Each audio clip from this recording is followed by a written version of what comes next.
just a moment, X-1. But first, one man whose personality belies his name is Quizmaster Groucho Marx. Because Mr. Marx is hardly one of the grouchy kind when it comes to welcoming guests and dispensing good humor on his Wednesday night quiz show, You Bet Your Life. Why don't you tune in and hear for yourself tomorrow? And while you're listening, don't forget that each Wednesday night there's more great entertainment when Jack Bailey and contestants play Truth or Consequences. And all of the staff on Airtime join stars Giselle McKenzie in bringing you top musical listening. Enjoy music and fun tomorrow night on this station. And now stay tuned for X-1 on NBC. Countdown for blast off. X-5, 4, 3, 2, X-1, fire.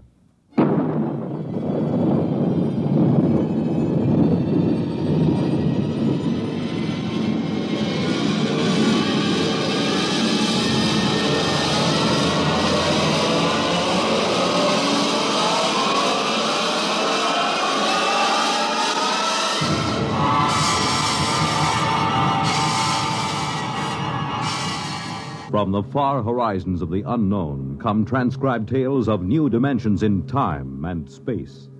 These are stories of the future, adventures in which you'll live in a million, could be years, on 1,000 maybe worlds. The National Broadcasting Company, in cooperation with Galaxy Science Fiction Magazine, presents X minus 1.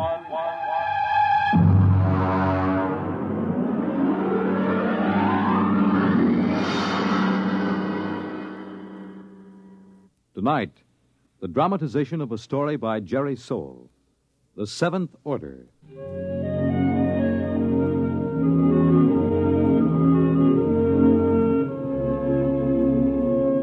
Brentwood, Illinois, would have been just about like any other average community of 10,000 had it not been for Presser College, one of the country's finest small institutions of learning. Its residents were used to the pranks, the hazings, and the practical jokes of the students. But even Professor Ansel Tomlin was surprised when the blue humanoid came down the street and up to the porch where the professor was sitting in an old wicker rocking chair.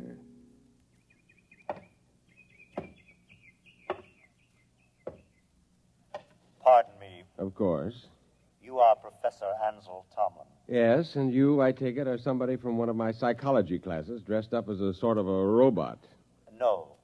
I am George of Zanthar. Who? I am here to learn all I possibly can learn of the planet Earth and its inhabitants. Less than 10 minutes ago, I landed not far from here in a spaceship, which I subsequently blew up and destroyed. Now, let me explain. I am Tomlin of Brentwood. Less than 10 minutes ago, I was sitting on my porch peacefully marking exam papers. I intend to resume right now.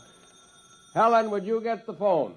It is your wife's sister calling with reference to the explosion of my spaceship. Sure it is. She merely wants to ascertain that your family was not affected. Listen, George, be a good fellow and... Oh, Mike. Well, don't be alarmed, dear. It's a fraternity initiation or something. Oh, well, it does look like the real thing. Oh, did you know there was an explosion outside of town? An explosion? Yes, blast of undetermined origin is what they said on the radio. Oh? My sister just called. She heard about it in the local station and wanted to make sure we were all right. I see. Well, I have something in the oven. My goodness, that's a wonderful costume. Her sister lives 20 miles away. How did you know she'd call? My mind circuits are telepathic. They pick up all conscious thought to a distance of some 200 miles. It couldn't be you arranged the whole thing, that it wasn't really her sister. How did you get here? Who or what are you? I am a machine. The finest, most complicated machine ever made. I have a rather unique history, too. Who made you? Ages ago, on Zanthar, there was a race of humans. They made the first robots. Rather crude affairs. We class them as first-order robots. They are still used for menial tasks to some extent. And what order are you? The highest, naturally. A seventh-order robot. Or rather, a humanoid.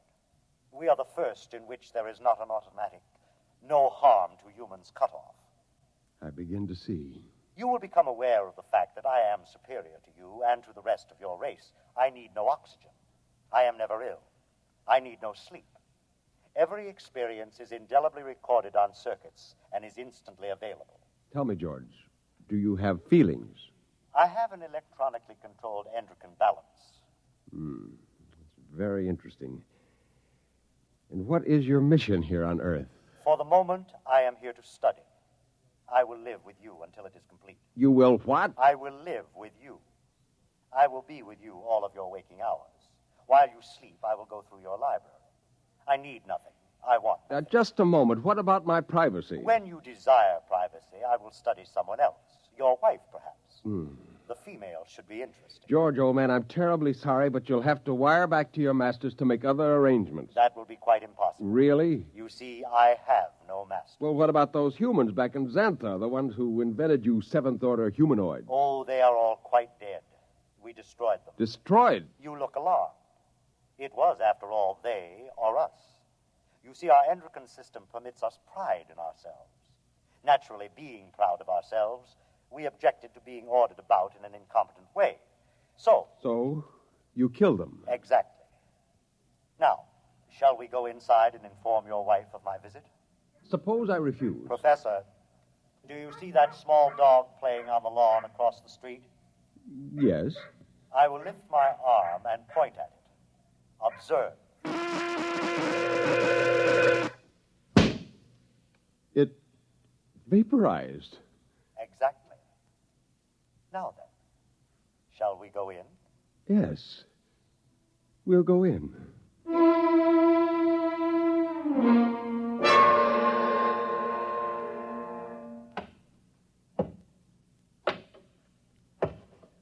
Oh, there you are. I see you brought your friend. Helen, this is George. George of Zanthar. George is a machine. Well, anybody can see that. It's the most convincing costume I ever saw. Helen, it isn't a costume. No? No, he's really a machine. Oh. He's staying with us, What? whether we like it or not. Well, really, Ansel. We have no choice. I am a seventh-order humanoid. I detect that your mind does not comprehend.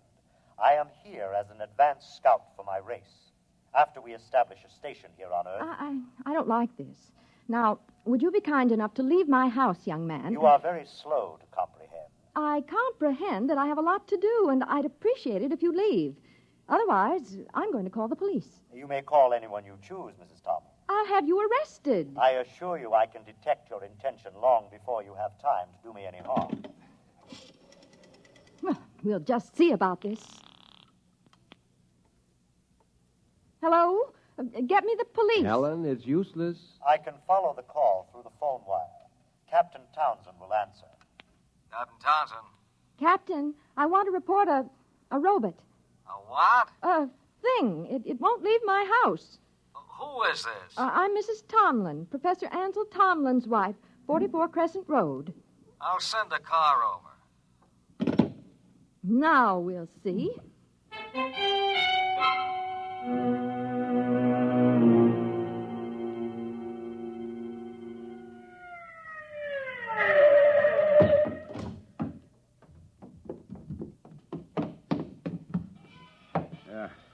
Is this the character that's been giving you trouble? Yes, this is the one, officer. Talked to you before about ruining the flower bed, Sonny. This time I'm taking you in. I would advise you not to touch me. I cannot risk any damage. I'll see about that. Come on outside. I prefer to remain here until I complete my mission. You do, huh? You know what this is? It is a weapon you call a service revolver. That's right. And you'll either march out of here or I'll use it on you. That would be most unfortunate. All right, come on. Officer, let me warn you. He's March. dangerous. March now. I'll count to 3. Officer, please. 1, 2. Oh,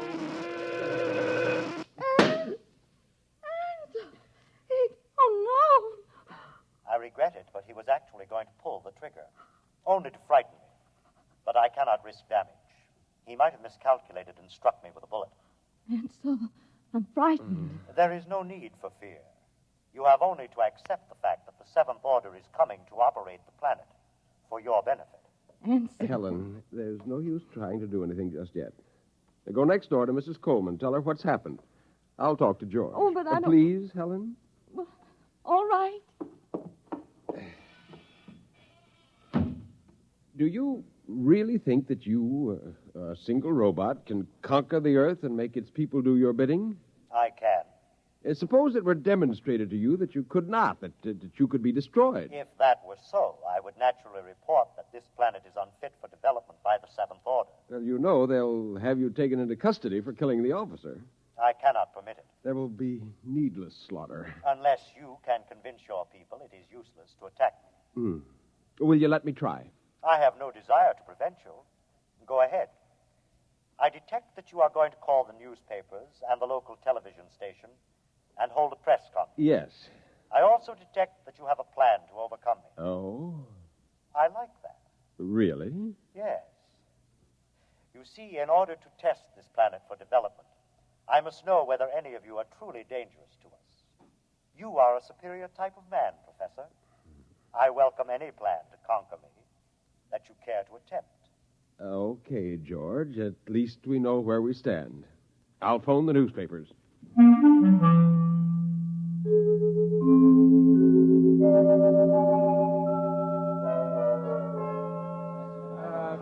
Quiet! Quiet, please! Quiet! Hold it down. Ladies and gentlemen, this is Henry Bennett, broadcasting from a sound truck parked in front of the home of Professor Ansel Tomlin in Brentwood, Illinois. At the moment, Professor Tomlin is seated on his front porch. Next to him is a strange-looking blue robot-type creature, also seated on a chair. At the moment, we don't know if this is a hoax or not, but Professor Tomlin, a highly respected man here at the university, has called a press conference to introduce what is supposedly a creature from another planet. Professor Tomlin is about to speak, and we'll try to catch his words. Quietly. Gentlemen, I wish to present to you George of Zanthar. Yes, now, just a moment. George is a machine. Probably the most dangerous machine ever invented. He is telepathic as well. He can read your thoughts like a book. He knows exactly what each of you is thinking at this very instant. Professor! Yes?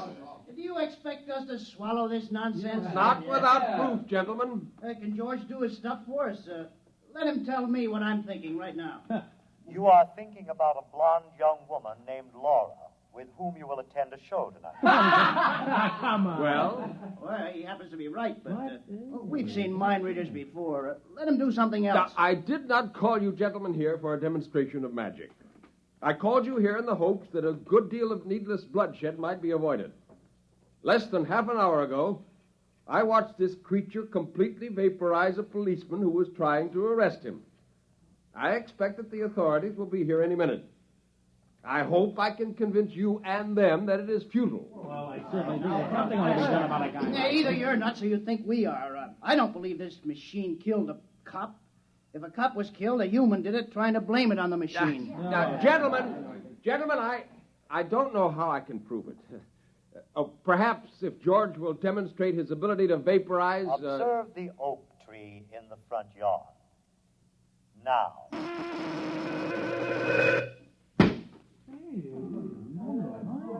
Now, do you see? I see, but I don't believe it.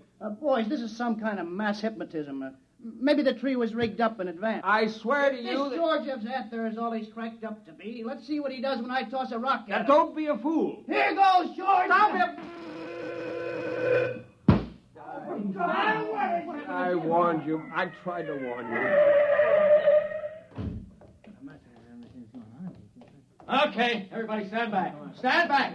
Charlie, get that automatic rifle set up. Check, Chief. Professor, I advise you to step away from that kid. Captain, for your own sake, don't try anything. Step away, Professor. Very well, but I warn you. Okay, now don't fire till I'm ready, boys. Right.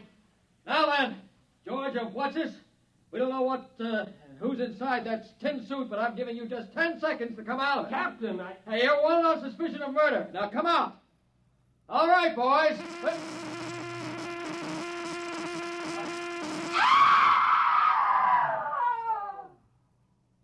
Ladies and gentlemen, I'm afraid we'll have to terminate our broadcast.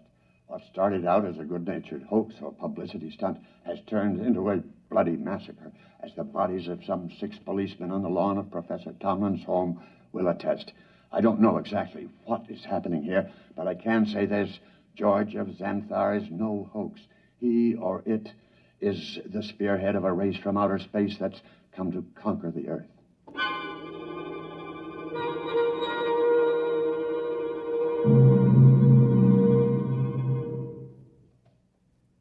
Have they all gone, Helen? Yes, Where is he? in your library, reading. Are the policemen still outside the house? They're walking up and down. Oh, I hope they don't. Yeah, they have orders not to try to harm him. Ansel, Yes? what are we going to do? I don't know. Oh, listen. He's coming. Professor, Mrs. Tomlin, I have decided to walk through your town to learn more about its buildings and people. And kill a few more humans? Killing humans affords me no pleasure whatsoever. I kill only when damage to myself is possible. I hope that no one will attempt to harm me. George, let me warn you now that this affair has gone beyond the confines of this town. I am well aware of that, Professor. I am aware of a phone call being made this instant by your mayor to the commander of the Illinois State Guard. If you're smart, you'll return to your ship and your planet. My ship is destroyed. I could instruct you to build a new one, of course. But as I have no intention of leaving... Then you will be destroyed. No. I will destroy first. Have you no conscience? A conscience is a fifth-order failing. Needless baggage. Good evening.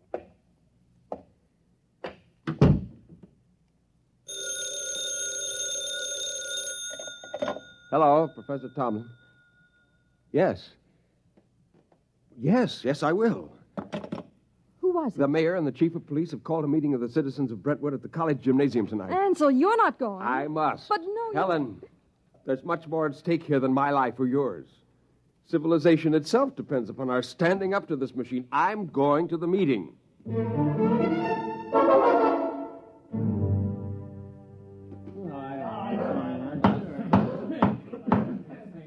Gentlemen, as mayor of Brentwood, I call this meeting to order. As you know, there is loose in our city a being with one purpose, to prepare Earth for conquest by similar beings. I think Professor Tomlin can tell us most about this being.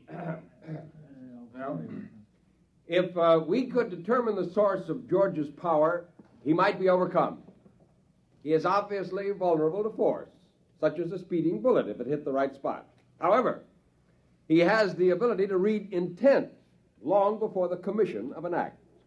He is probably listening to me now, even though he may be far away. Now, Mr. Mayor, why not track him down and all attack at once? Some of us would probably die, but he couldn't strike us all dead at once. Gentlemen, this humanoid is able to keep track of several hundred things simultaneously. As a matter of fact... Gentlemen.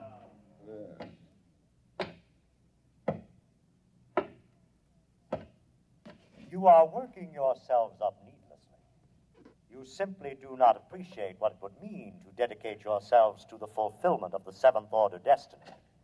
Your lives will be made most pleasant and happy by us. Yeah, why did you kill 6 cops? If you're so powerful, bring them back to life. How do you want to be buried, Robot? Yeah, let's get them, man.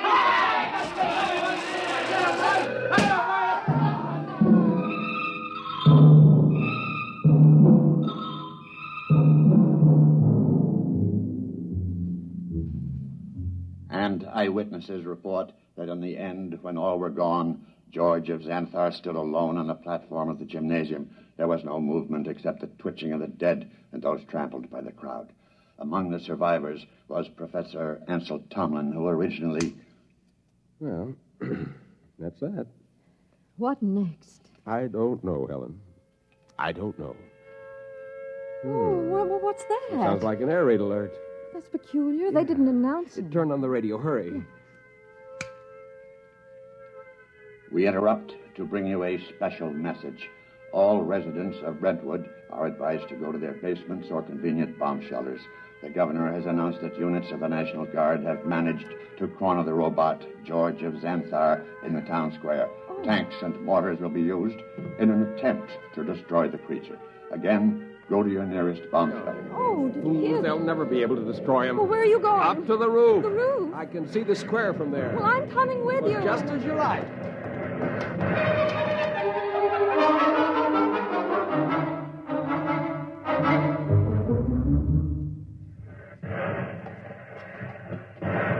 What's happening? He's vaporizing every tank and gun they bring up. Oh, Ansel, let's get away from here.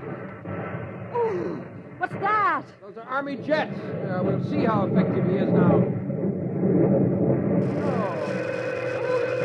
Oh, good Lord, a whole squadron up in smoke. It's no use. Can't you see? It's no use. Ansel, come inside, please. Oh, very well. Oh, if only there was something we could do to tell him. Not as long as he can read our every conscious thought before we can act. What is it? Our every conscious thought. Our thought. I wonder if... What is it, Nothing. Ansel? Nothing, Helen.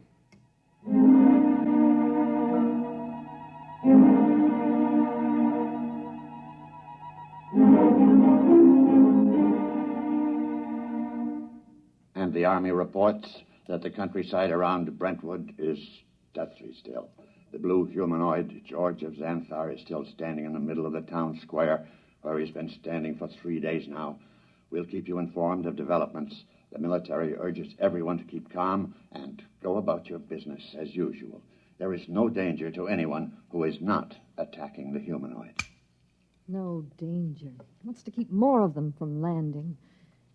Ansel, are you going to sit there with your head in your hands forever? Well, come have some dinner. Ansel? Yeah, it might work. Where are you going? Washington. What? I'm going to Washington. Would you be good enough to pack my overnight bag? I can catch a plane out of Chicago in about 2 hours. But why? What for? I'm going to talk to the Pentagon. What do you tell them? I'm going to tell them to surrender to George of Zanthar.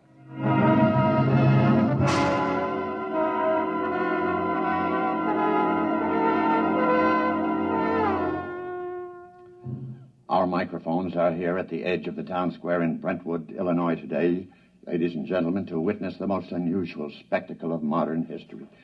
A discussion of terms whereby the United States of America may surrender to the humanoid George of Zanthar. For the occasion, an honor guard of 22 servicemen from all branches and all parts of the country has been chosen. In just a moment, the honor guard will accompany General of the Army's Walter Pitt, who will discuss the surrender.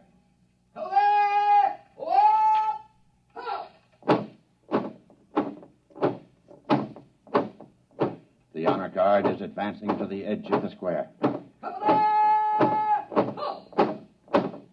The robot is standing there now, carefully eyeing the soldiers. Every ounce of his concentration seems to be going into it. Actually, we're told his telepathic circuits are probing their minds for some hint of danger. A thought, a flicker of an eyelash may be sufficient for him to vaporize all of them. General Pitt is about to speak. George of Zanthar, I hear you, General. I have been instructed to consult with you about your intentions toward our country and the world in general, with a view to reaching some sort of agreement with you and others of your kind who you say will invade the earth. May I approach? One moment. I perceive no intent to harm me. There is one man among your soldiers, however, who has an illogical thought. Will the soldier who is thinking the thought, 11 o'clock, step closer? Do as he says. Does 11 o'clock mean anything to you, soldier? No, sir. It's running through my mind, but it don't mean a thing to me. My examination of your thoughts tells me you speak the truth. Very well. We will proceed with the talk. Ladies and gentlemen, it's a tense moment. The general and the humanoid are discussing terms. The soldier who was questioned about the thought, 11 o'clock, has stepped back into the ranks and is holding his rifle at attention like the others. I perceive it's now 10:59 a.m. If there is any significance to the thought about which the soldier was questioned, we'll know in 1 minute. We of Zanthar, gentlemen, would not want to improve a planet which could not be educated and would continually oppose our program. Therefore, I am glad to see your willingness to discuss. After my message goes out, there will be a landing party on Earth within a few days. While waiting for the party, however, there are certain preparations. Just list them for us. Your government will naturally have to turn over complete authority to us. Afterward, we will utilize your press and radio to disseminate our instructions to your people. Simultaneously, in other nations, the same procedure will be carried out by our rep.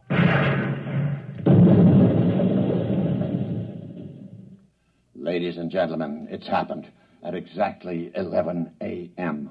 10 soldiers in the honor guard instantaneously fired their weapons into George of Zanthar. Apparently explosive bullets have blown him to smithereens. The remains are lying scattered all over the square. People are pouring in, kissing each other, shouting.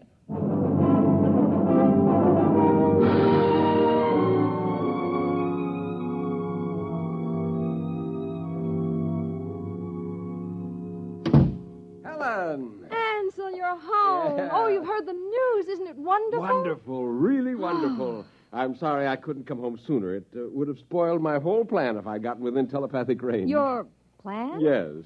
But what? How? What? Just a matter of simple psychology. Those men in the honor guard. What about them? Did you know any of them? Not exactly, but I did have the job of hypnotizing 10 of them. Hypnotizing? That's right. You see, each of those men was hypnotized. And while he was under, we planted a post-hypnotic suggestion, namely, to fire at George of Zanthar when a soldier named Charlie started to cough. Charlie was told to cough at 11 o'clock. Before we released them from hypnosis, we told them to erase everything from their conscious memories. I was staking everything in the hope that George could only tune in on the conscious mind, not the subconscious, and it worked. Yeah, there was nothing to be reached by George's prying mind, so we never knew what was going to happen. At 11 o'clock, the soldier named Charlie coughed. The men raised their guns and fired. And that was the end of George of Zanthar. Now, if you don't mind, I've got some exam papers to mark.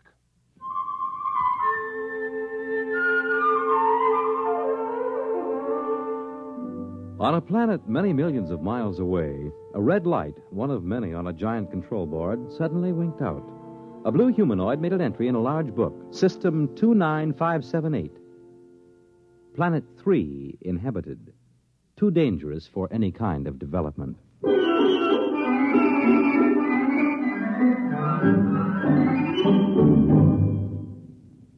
You have just heard X-1, presented by the National Broadcasting Company in cooperation with Galaxy Science Fiction Magazine, which this month features the Alan Cogan story titled In the Cards.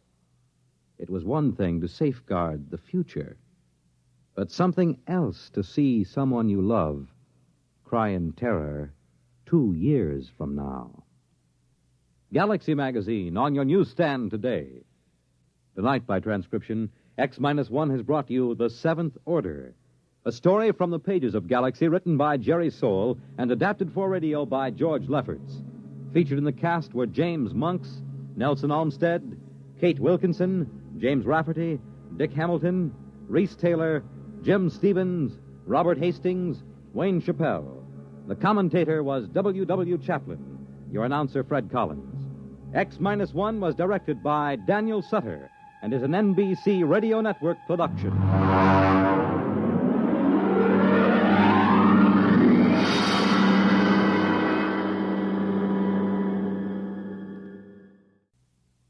The Wonderful World of